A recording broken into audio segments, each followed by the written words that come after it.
Alang bulup yenimde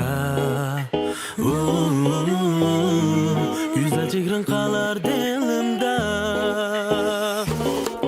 Ben işkındım Mecnun gibi Sen bana baksan Leyli Görsem seni her gün her çağ Uğruna sendin gönlüm Güldürme yerini utumda Teşna buldum ben yolumda Sensiz buldu bu dünyara Aşıklar buldum bir sana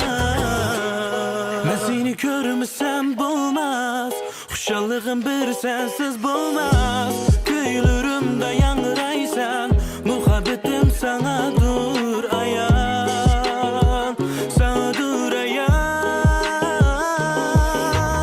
Ben işkindim Mecnun gibi Sen bana baksan Leyli Görsem seni her gün her çağ Uğruna sendin gönlüm idi Gönlüm idi